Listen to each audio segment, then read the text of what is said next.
Okay, so over here I have the Samsung. It's claimed to be Samsung. It's 16 gigabyte each, 32 overall.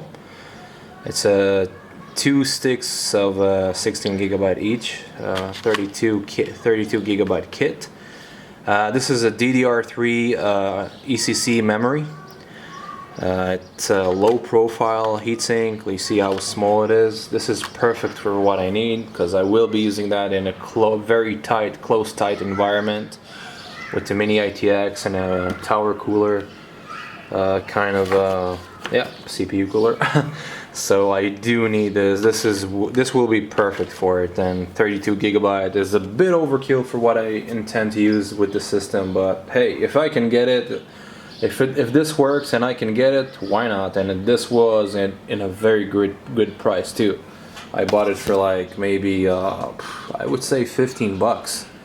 15, yeah, 15, not 50, 15 bucks. It's crazy for 32 gigabyte ECC memory, and they run it 1600 megahertz, which it's fine. I don't really need a fast frequency RAM. I don't need that at all. I just need something that will run pretty good.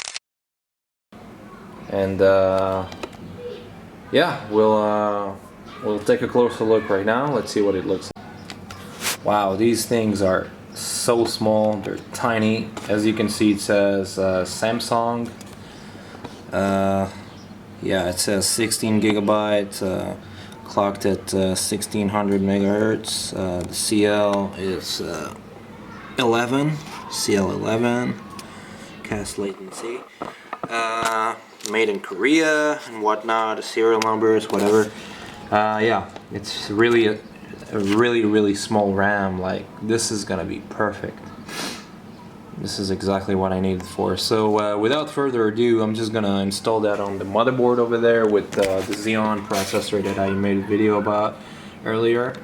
So yeah, I just want to see if this thing works, because people say, like the sellers that I bought this motherboard from, they say that it's not supported with the ECC memory, but then again they published this motherboard to support 32 gigabyte, and this thing only has 2 DIMM slots, so it's virtually impossible to fit 32 gigabyte desktop memory, because they didn't manufacture like 16 gigabyte sticks with the regular DDR3 memory anyway. But with ECC, they clearly have done so. Like over here in my workstation, I have 32 gigabyte sticks.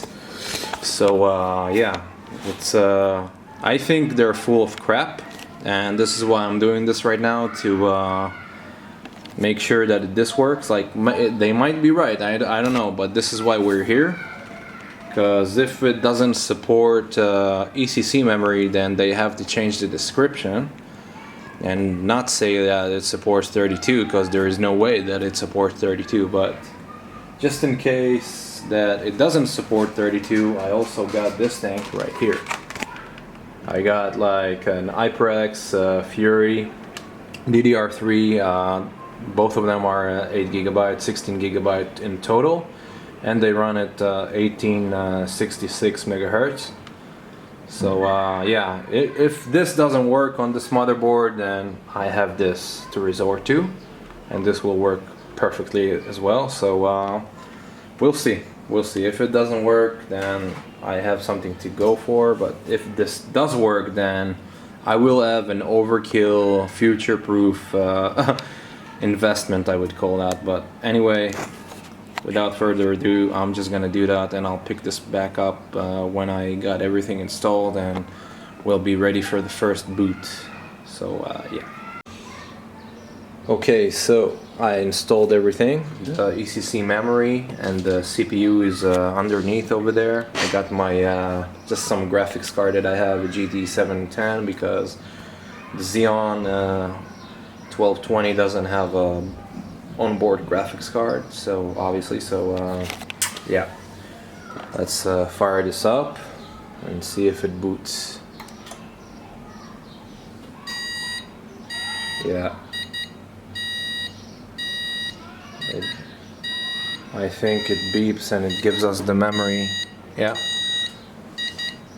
Okay, so it's definitely not supporting the ECC memory. Let me shut this off. Yeah, there you go. So it's official. This motherboard doesn't support this memory, doesn't support ECC memory, and it's definitely not supporting 32 gigabytes.